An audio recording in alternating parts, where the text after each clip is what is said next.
mengucap syukur Tuhan pada pagi hari ini Tuhan. Di pagi hari yang indah. Sebagaimana Raja Daud datang mencari Engkau, mengatur persembahan yang baik bagimu di atas mezbah dan menunggu-nunggu. Sampai Tuhan berbicara bagi kami. Sampai Tuhan memberikan firman-Mu. Sampai Tuhan melepaskan berkat-berkat terbaik-Mu. Sampai Tuhan memberikan perlindungan, pertolongan, pemeliharaan yang sempurna dan ajaib. Pagi hari ini Tuhan, kami sudah memuji, menyembah Tuhan Allah kami yang hidup. Terima kasih Tuhan. Kami percaya Tuhan ada di bait-Mu yang kudus. Dan kehadiran-Mu itu akan memberkati setiap kami. Kehadiran-Mu itu akan membuka mata rohani kami, supaya ketika benih firman Tuhan itu disampaikan, ditabur, jatuh ke tanah hati kami yang paling subur, bertumbuh, mengeluarkan buah. Buah itu dapat dilihat banyak orang, menjadi berkat bagi banyak orang. Nama Tuhan akan dipermuliakan. Urapi hamba-Mu yang akan menyampaikan isi hati Tuhan. Apa yang sudah kami siapkan tidak akan mempunyai guna apa-apa tanpa pengurapan dari tempat yang maha tinggi. Itulah sebabnya kami hanya sepenuhnya mengandalkan Tuhan. Urapi mulut bibir lidah hamba-Mu, berikanlah pewahyuan-Mu langsung Tuhan. Pakai kami hanya menjadi mediator saja, saluran penyambung lidah Allah untuk menyampaikan pesan Tuhan. Kami tidak berani mencuri kemuliaan-Mu, sedikit pun kami tidak akan berani Tuhan. Segala kemuliaan kami kembalikan hanya bagi Tuhan. Terima kasih Tuhan Yesus, urapi kami, urapi jemaat-Mu. Biarlah sepanjang penaburan benih firman, kami percaya kuasa Allah mengalir. Roh Kudus ada dan melawat setiap kami. Kami serahkan dalam tangan-Mu dalam nama Tuhan Yesus. Haleluya, amin. Silakan duduk Bapak Ibu Saudara. Shalom. Bapak Ibu Saudara yang dikasihi oleh Tuhan Yesus Kristus, mari kita akan membuka di dalam kitab Perjanjian Baru, yaitu Roma pasal yang ke-8, ayatnya yang ke-1 ayat saja yang akan saya baca. Ayat yang ke-17. Roma pasal yang ke-8, ayatnya yang ke-17. Dikatakan demikian, Lembaga Alkitab Indonesia menulis, dan jika kita adalah anak, maka kita juga adalah ahli waris. Maksudnya, orang-orang yang berhak menerima janji-janji Allah, yang akan menerimanya bersama-sama dengan Kristus, yaitu jika kita menderita bersama-sama dengan Dia, supaya kita juga dipermuliakan bersama-sama dengan Dia. Amin. Bapak Ibu Saudara, saya akan memberikan tema atau judul khotbah bagi yang senang untuk mendengar tema, ada temanya, yaitu hakikat anak atau ahli waris yang dikehendaki Allah. Kalau kita perhatikan di dalam perikop konteksnya, di dalam pasal yang ke-8 dari Roma ini, mulai dari ayat yang ke-14 dikatakan semua orang yang dipimpin Roh Allah disebut adalah anak-anak Allah. Ibu bapak dan saudara, kita semua pasti akan memperoleh yaitu sebutan anak-anak Allah. Karena saudara sudah terima Kristus, saudara sudah dibaptis, maka ada Roh Allah di dalam diri kita, memimpin hidup kita, sehingga dikatakan siapa yang hidupnya dipimpin oleh Roh Allah, dia pasti adalah anak-anak Allah. Amin. Kemudian dilanjutkan ayat yang ke-15, dikatakan apa saudara? Dikatakan ayat yang ke-15, sebab kamu tidak menerima roh perbudakan yang membuat kamu menjadi takut lagi, tetapi kamu telah menerima roh yang menjadikan kamu anak Allah. Oleh roh itu kita berseru, ya Aba, ya Bapa. Jadi kalau kita sudah menjadi anak-anak Allah, seharusnya tidak ada lagi terima roh perbudakan. Karena budak roh perbudakan ini akan membuat seseorang itu akan menjadi takut, sering khawatir, cemas, gelisah akan kehidupannya. Karena memang masih ada roh perbudakan. Dikatakan sudah tidak ada lagi, tetapi justru kita menerima roh Allah yang akan menjadikan saudara dan saya adalah anak-anak Allah. Dan karena kita anak, hanya kita satu-satunya yang bisa memanggil Bapa kita, Tuhan kita, Allah kita, Adonai Elohim dengan sebutan ya Abba, ya Bapa. Amin. Tidak ada yang lain. Kita bisa menyebut dia ya Abba, ya Bapa. Itu membuktikan bahwa ada hubungan antara Bapa dengan anak. Anak pasti manggil Bapa, Abba dalam bahasa Aramik atau Arab. Kemudian ayat yang berikutnya 16 dikatakan roh itu bersaksi bersama-sama dengan roh kita bahwa kita adalah anak-anak Allah. Jadi ibu bapak yang diberkati Tuhan, kita ini adalah manusia trikotomi, artinya ada 3 dimensi. Ya, ada roh, ada jiwa, ada tubuh. Roh kita itu tadi karena ada roh Allah bersaksi bersama-sama dengan roh Allah, manunggal menjadi satu, dan roh yang manunggal itu bersaksi bahwa saya adalah anak-anak Allah. Jangan mau dikecoh oleh setan ataupun iblis bahwa saudara bukan anak Allah. Kita adalah anak-anak Allah. Dan memang tadi nats yang kita baca adalah mengatakan dan jika kita ini anak, itu pendahuluannya saudara. Kalau kita ini anak, saudara dan saya adalah ahli waris. Yang setuju katakan amin. Saudara ini ahli waris loh. Maksudnya apa? Maksudnya dikatakan jelas sekali bahwa maksudnya adalah orang-orang yang berhak untuk menerima janji-janji Allah. Senang. Tapi ada komanya saudara, belum selesai. Yang akan menerimanya bersama-sama dengan Kristus, yaitu, ini jelas sekali saudara, ayat ini, yaitu jika kita menderita bersama-sama dengan Dia, supaya kita juga dipermuliakan bersama-sama dengan Dia. Adil, balance, imbang. Di mana ada penderitaan, di situ pasti akan ada kemuliaan dan mujizat. Amin.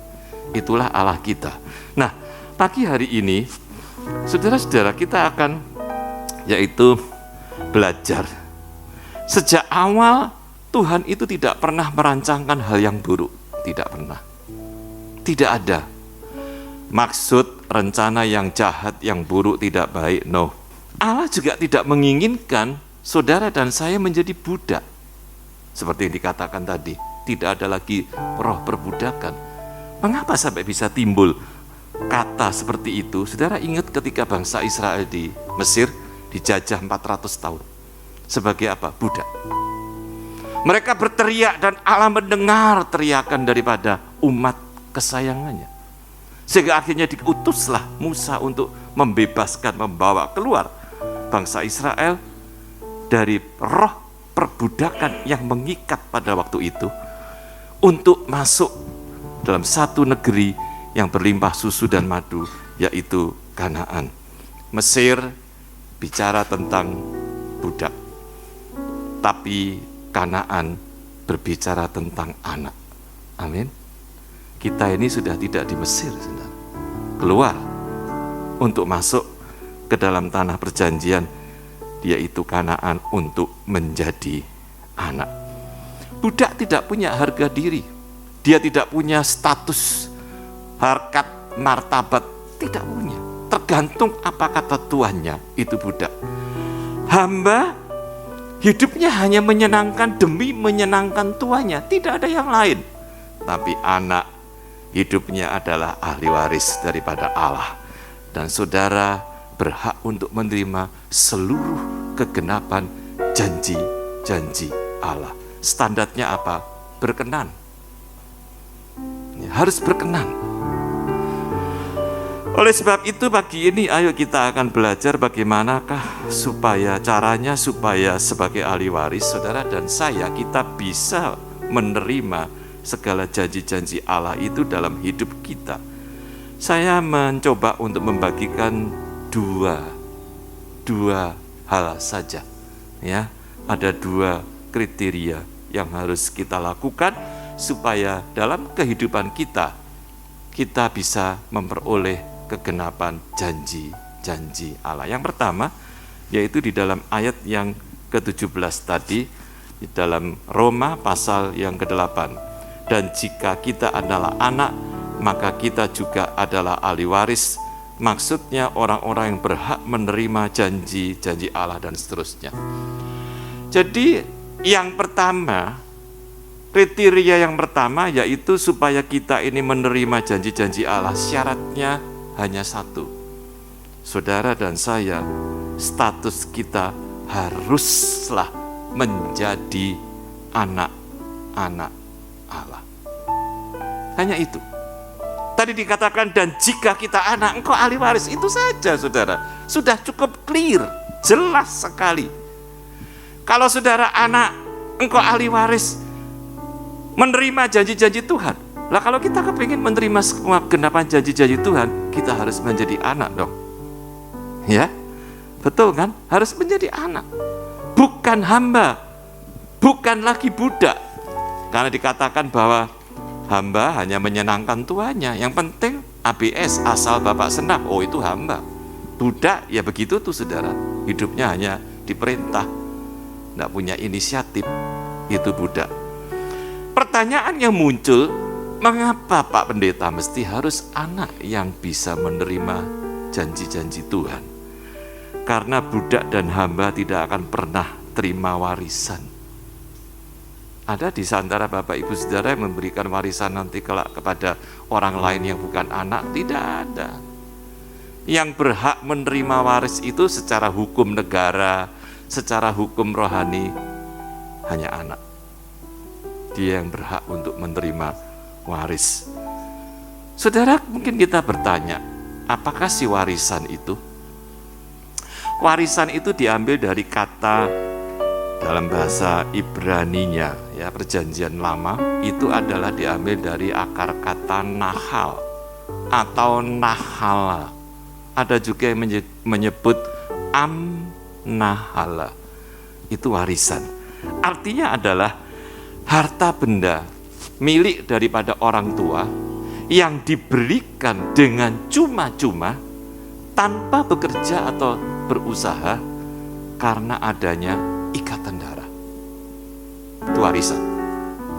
Karena seseorang ini ada ikatan darah antara anak dengan bapaknya atau dengan orang tuanya, dia berhak untuk menerima waris. Kecuali keluarga ini, maaf saudara, tidak diberikan anak. Nah, itu lain kasus ya.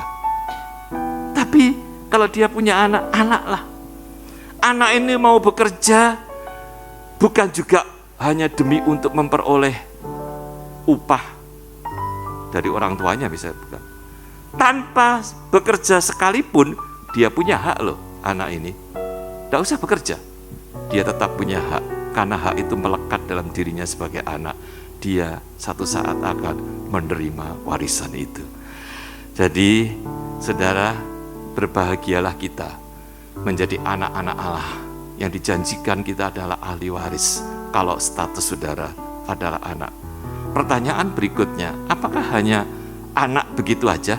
Maksudnya seseorang keluarga punya anak, oh langsung terima warisan? No, bukan seperti itu.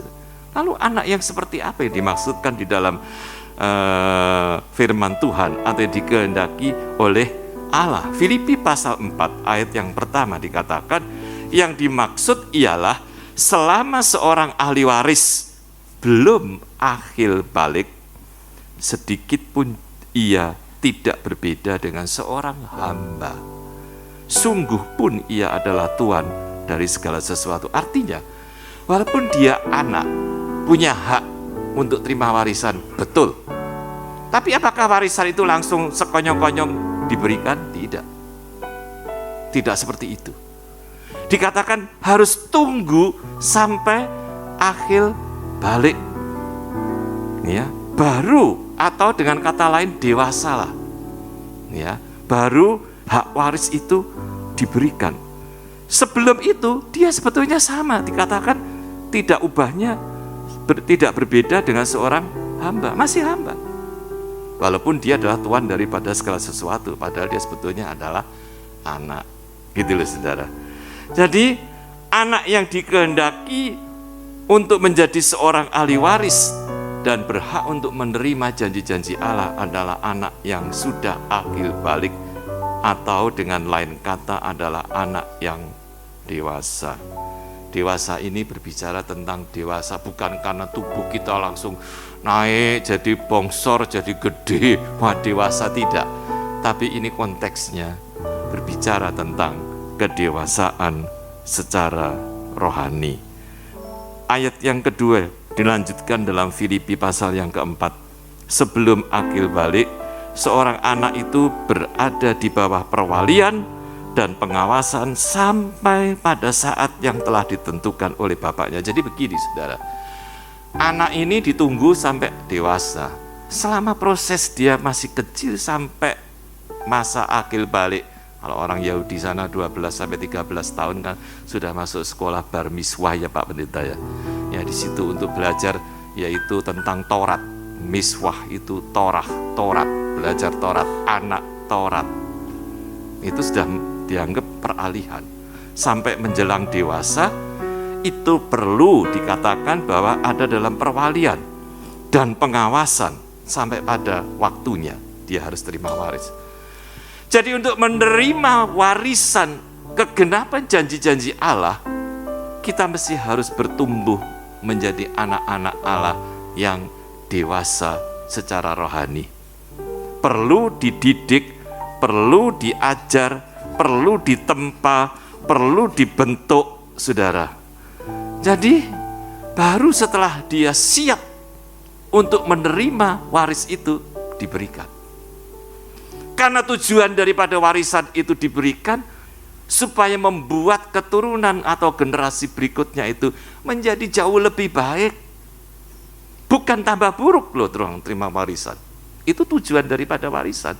Makanya perlu dipersiapkan, perlu dibentuk karakternya, dididik anak itu.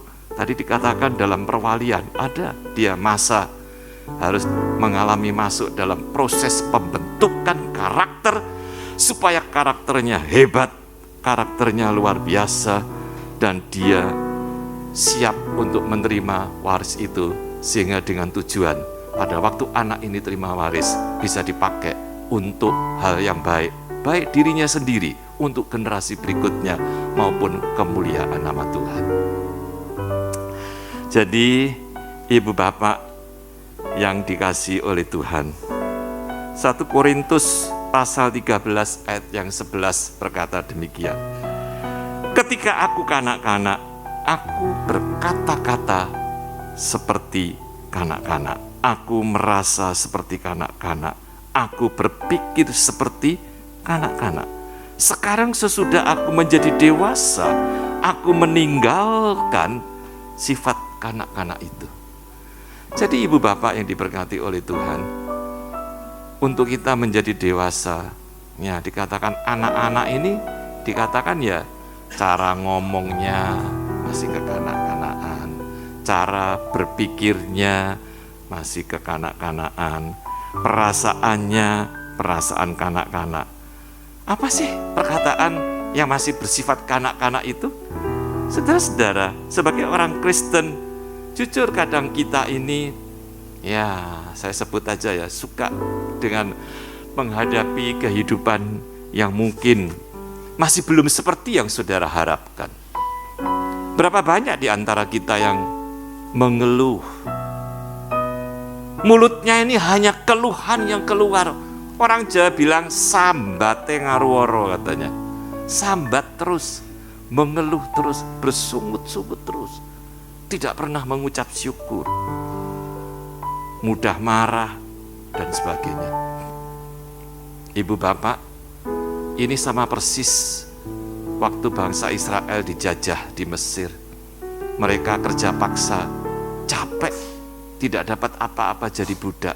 Yang muncul hanya persungutan, yang muncul hanya amarah, yang muncul hanya mengeluh. Kalau kita sebagai anak-anak Allah, maaf saudara, masih muncul perkataan kita yang seperti begitu, maaf, sama aja kita masih seperti budak, belum menjadi anak. Mana mungkin kita akan terima janji-janji Allah, belum diberikan. Perasaan kita, hati kita juga kadang masih seperti anak-anak, gampang tersinggung, gampang ngambek. Ya, banyak saya lihat, saudara. Ya, di sini mungkin tidak ada, di sana banyak, saudara.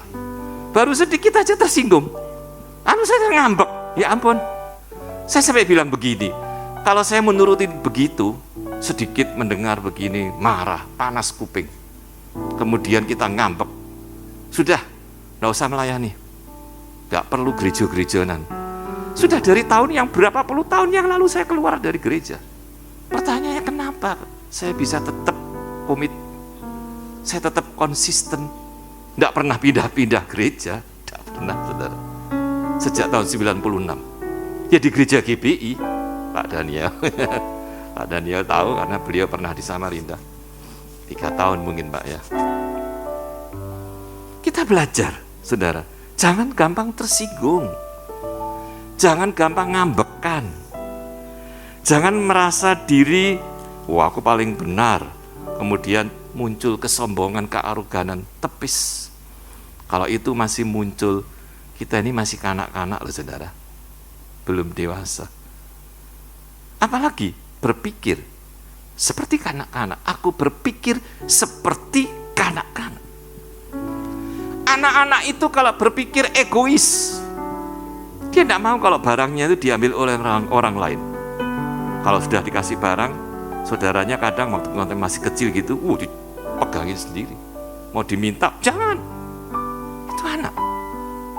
Yang penting aku, yang penting milikku, jangan diganggu. Don't disturb me, jangan ganggu saya. Itu anak, saudara, ya. Mementingkan diri sendiri, egosentris, berpusat kepada dirinya, tidak peduli dia orang lain, masa bodoh. Mau saudara-saudara kita itu susah, padahal kita perlu menolong mereka, masa bodoh, tidak peduli, biarin aja. Orang tua kita, maaf, bahkan kadang saudara juga biarin aja. Yang penting pokoknya saya bahagia, saya senang. Apalagi saudara yang dipikir oleh anak, selalu menuntut, tidak mau memberi. Itu anak. Dia maunya minta, tidak mau memberi. Saya ingat betul, ingat sekali yang disampaikan oleh, saya panggil Om Arifin, ya, tahun lalu datang ke gereja kami, melayani kami senang. Ya, ingat beliau mengatakan, wong urip iku mesti kudu linuweh, katanya begini, Pak. Linuweh itu begini, memberi. Jangan begini, minta ngemis awalase. Amit-amit saudara, ya. Kita ini anak-anak Allah yang mempunyai mental kerajaan Allah. Kita mesti harus memberi, jangan terus meminta. Jadi ayo kita introspeksi diri pada pagi hari ini. Mungkin kita bertanya-tanya dalam hati, kenapa ya saya ini sudah ikut Tuhan, sudah lama, mengiring Tuhan, melayani, bekerja baik, semuanya baik. Tapi rasanya kok masih belum terima janji-janji berkat Tuhan seperti orang-orang lain. Lalu kita membandingkan yang lain-lainnya. Tunggu dulu, saudara. Ayo kita periksa diri. Jangan-jangan memang kita ini memang sudah menjadi anak. Mestinya kita adalah ahli waris. Tapi anak yang bagaimana? Saudara yang tahu, kita yang tahu sendiri. Apakah aku sudah menjadi anak yang akil balik, yang sudah dewasa, atau masih anak-anak yang masih belum dewasa tadi? Kalau masih belum, saudara harus masuk dalam proses pembentukan Allah. Tidak enak diproses, tidak enak dibentuk. Tapi dikatakan ada kemuliaan bersama-sama dengan Dia. Jadi jangan takut. Kalau mungkin saudara saat ini sedang masuk dalam proses pembentukan karakter, disiapkan oleh Tuhan supaya engkau siap untuk terima berkat Tuhan. Karena untuk terima berkat Tuhan ini perlu kesiapan loh, saudara. Kalau tidak siap, tidak tambah bagus, tambah ambruk, tambah ludes. Contohnya, saudara ingat perumpamaan anak yang hilang? Dia nuntut waris, dikasih sama bapaknya. Tapi ketika dikasih, dia entekno semua. Ya habiskan semua, ludes. Habis, melarat, miskin, maaf. Sampai makan aja mau minta makanan babi, tidak dikasih. Baru sadar, ingat dia sadar. Kalau dia, untungnya dia sadar. Kalau enggak tahu. Kenapa saudara? Belum siap untuk terima waris. Jadinya seperti itu. Makanya Tuhan itu luar biasa. Perlu ada fase, masa, yaitu dipersiapkan, diproses, di karakter kita. Jadi siap tadi itu. Kita rubah yuk. Baik perkataan, baik perasaan, baik pikiran, berubah. Ya, yakinlah kalau itu sudah kita lakukan, percayalah, bersabarlah. Allah tidak akan percayakan warisannya itu kepada orang-orang yang masih bermental anak-anak rohani. Karena anak-anak rohani masih belum bisa diberikan tanggung jawab. Belum bisa. Hanya orang dewasalah yang bisa melakukan tanggung jawab yang diberikan. Waris itu sebetulnya bentuk tanggung jawab loh, diberikan. Kamu mau apakan? Kalau kamu bisa mengelola dengan baik, jadi baik. Tapi kalau tidak, entek. Seperti perumpamaan anak terhilang dalam Injil Lukas pasal yang ke-15 ayat 11 sampai 32. Ibu bapak yang diberkati oleh Tuhan. Oleh sebab itu pada pagi hari ini, ayo kita belajar supaya kita benar-benar boleh menjadi seorang anak yang sungguh-sungguh menjadi anak yang dewasa. Tidak hanya sekedar anak, saya yang penting anak Pak, kalau anak saya pasti terima waris, tunggu dulu. Kalau engkau belum dewasa, jangan harap engkau akan segera diberikan waris. Karena contoh sudah jelas, kalau belum siap, fondasinya ini loh saudara, belum kuat, kita tidak akan bisa membuatnya menjadi baik. Ibu bapak itu yang pertama, jadi pastikan supaya kita ini menjadi orang-orang yang berhak menerima janji-janji Allah. Status kita harus menjadi anak-anak Allah. Anak-anak Allah yang seperti apa? Yang sudah akil, balik, atau anak yang dewasa secara rohani. Yang kedua, bagaimana supaya kita bisa menerima juga janji-janji Allah itu di dalam kehidupan kita sebagai ahli waris? Kalau tadi harus anak, yang kedua harus mau mempersiapkan untuk melahirkan kehidupan suatu generasi berikutnya berlangsung dengan baik dan terus berkesinambungan. Jadi artinya begini saudara, kita ini sekarang memang anak, tapi maaf, sebagai anak jangan kita hanya berpuas untuk diri kita sendiri. Yang penting pokoknya untuk saat ini aku akan nikmati, aku gak peduli untuk generasi berikutnya, aku gak akan memikirkan nanti anakku, cucuku, cicitku, yang lainnya, seterusnya itu seperti apa. Masa bodoh, itu urusannya mereka. Bukankah orang bilang anak putu membawa rezekinya sendiri-sendiri? Jangan dipakai prinsip itu. Alkitab tidak pernah, yang saya pelajari ini, mengajar seperti itu. Mereka akan bawa rezeki dewek-dewek. Yang penting kita pokoknya nikmati. Kok kita yang cari kok. Bila perlu dihabiskan. Oh, tunggu dulu saudara.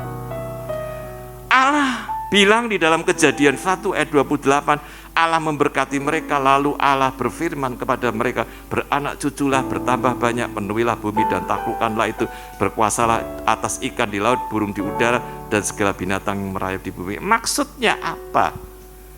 Maksudnya adalah regenerasi. Beranak cucu, bertambah banyak, penuhi bumi itu melanjutkan suatu keturunan untuk terus berkesinambungan tetap baik.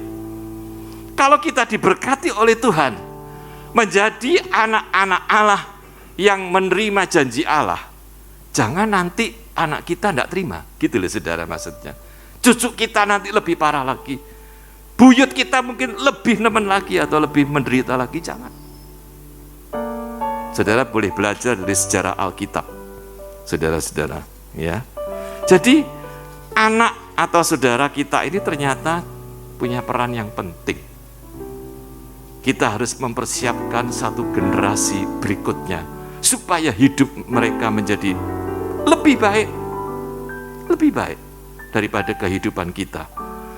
Sekali kita salah langkah, maka generasi berikutnya akan hancur dan bubar. Generasi budak, maaf saudara ya, akan melahirkan generasi budak berikutnya. Generasi hamba akan melahirkan generasi hamba juga berikutnya. Tetapi untuk bisa melahirkan suatu generasi anak yang dewasa, bermental kerajaan, harus diawali dengan generasi anak yang luar biasa dan dewasa. Dimulai dari siapa? Saudara dan saya. Amin. Kita anak, iya, tapi saudara juga bapak juga kan, orang tua juga. Punya anak, punya keturunan. Persiapkan, jangan egois saudara. Yang penting pokoknya aku nikmati, boleh. Wong saudara yang cari, saudara diberkati kok, masa enggak boleh menikmati? Boleh. Saudara, boleh-boleh saja. Tetapi jangan egois, jangan lupa kita ini disebut anak-anak Allah karena Allah menghendaki supaya melalui anak akan terjadi regenerasi. Punya anak lagi, punya anak lagi, punya anak lagi, tambah baik, tambah baik. Kalau kita melihat Bapak Abraham, Abraham itu menyiapkan dengan baik. Dia siapkan, dia pantau anaknya Ishak dengan baik. Sampai akhirnya sebelum dia mati, dia berikan seluruh hartanya kepada Ishak anaknya, karena anaknya dilihat ini anak begini. Dia sanggup untuk melanjutkan warisan yang diberikan. Abraham ini bukan orang miskin, saudara.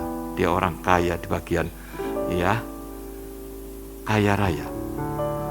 Saudara bisa baca. Dia lihat anaknya Ishak mampu, akhirnya diberikan warisannya. Baru dia umur 175 tahun mati. Ishak anaknya bisa juga mengolah terima warisan dipakai untuk anaknya berikutnya, Esau, Yakub. Yakub bisa mengelola dengan baik, diberikan anaknya Yusuf, salah satunya Benyamin, Yusuf dan sebagainya. Tapi yang saya heran, kenapa Allah menyebut dirinya waktu Musa menanyakan kepada Allahnya bahwa dikatakan, nanti siapa kalau ditanya oleh Fir'aun, Allah siapa? Sebutkan bahwa aku adalah Allahnya Abraham, Allah Ishak dan Allah Yakub. Hanya 3 ya Pak yang disebut. Karena memang ternyata mereka adalah orang-orang yang hebat. Jadi ibu bapak yang diberkati oleh Tuhan, yang kedua, mari kita mempersiapkan ya, sebagai seorang anak tapi kita juga seorang bapak. Jangan egois ya. Kita harus mempersiapkan mulai dari saat ini ya. Percayalah, kalau tujuan kita sebagai anak, motivasi saudara untuk juga memikirkan generasi berikutnya, percayalah Allah melihat, Allah itu memperhatikan, dia pasti akan segera untuk memberikan janji-janjinya kepada ibu bapak, karena tujuannya, karena motivasinya benar di hadapan Allah, seturut dengan rencana dan kehendaknya.